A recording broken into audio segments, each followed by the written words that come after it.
चीजों का पालन करना है, आलसी नहीं रहना है, क्रोधी नहीं बनना है, दुर्जन का संग नहीं करना है और पापी की सेवा नहीं करनी है, तो आप स्वर्गाधित्व नरक नहीं जाएंगे। पापी की सेवा करने से पुण्य खत्म होता है और पुण्य खत्म होने पर स्वर्ग के लिए जगह खत्म हो जाती है। क्यों? आप कभी फिल्म देखने गए पिक्चर टाकीज में? हमें बताते हैं लोग, उसमें कई प्रकार की वो होती है टिकट, अलग अलग रेल की तरह। फर्स्ट श्रेणी की टिकट होती है, सेकंड की होती है, थर्ड की होती है, उसमें कोई बालकोनी होती है, पता नहीं क्या होता है, सब बोलते हैं बताते हैं, तो हम लोग सीख रहे थे। तो अब हम कथा में आज उसका यूज कर रहे हैं बात का समझाने के लिए। तो कोई भी बात सुनी हुई जिसको अपन नहीं यूज करते, उसको कथा में हम यूज करके खुशी मना लेते कि हमने भी पिक्चर देख ली, फिल्म देख। बताते हैं बालकनी का टिकट महंगा रहता है, तो जगह अच्छी मिलती है बैठने को, बताते हैं। धन ज्यादा खर्च करते हैं तो स्थान अच्छा मिलता है। जिनके पास में पुण्य का धन अच्छा है उनको स्थान स्वर्ग में अच्छा प्राप्त होता है। क्या स्थान होगा स्वर्ग में महाराज? आपने महाराज स्वर्ग देखा है? वहां पे आपने कुर्सियां देखी है? हाँ देखी है महाराज, हमने देखी है कुर्सियां स्वर्ग में। कहाँ है फिर वो? इंद्रदेव महाराज का आश्रम जहाँ कथा चल रही है, यहाँ पे सब दिख रहा पूरा का पूरा। जिसको जैसा चाहिए सुविधा उपलब्ध हो रही है महाराज।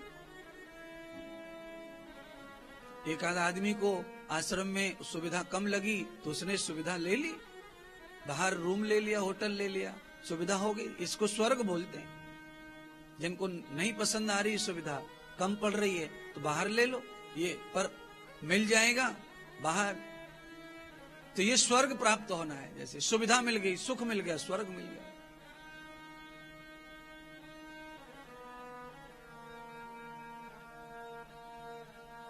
क्रोध खत्म हो जाए, बस ईर्ष्या खत्म हो जाए, प्रमाद खत्म हो जाए, आलस्य खत्म हो जाए, काम बन जाए।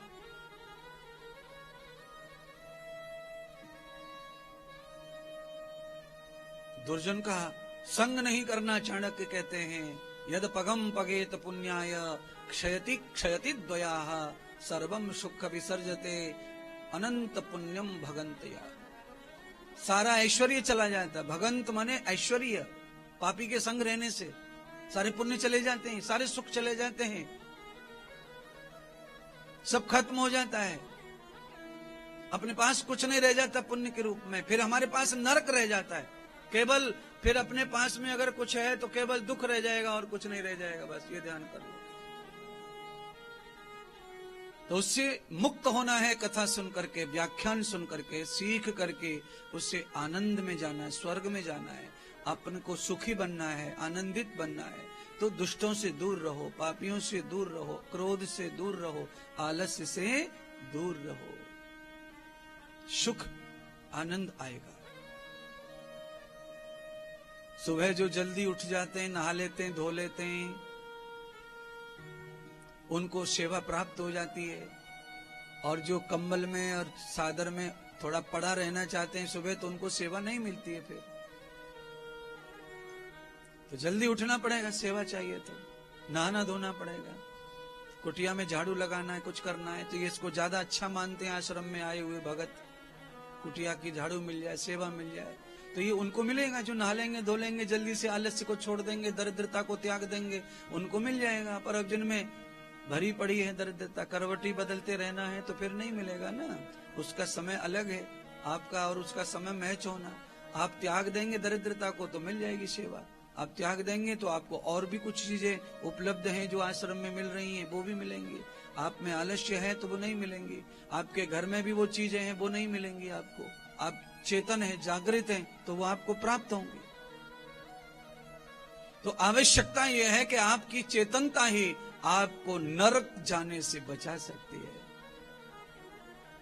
आपकी चेतनता जैसे ही खत्म होती है वैसे ही नरक तैयार है सामने, दुख तैयार है, क्लेश तैयार है।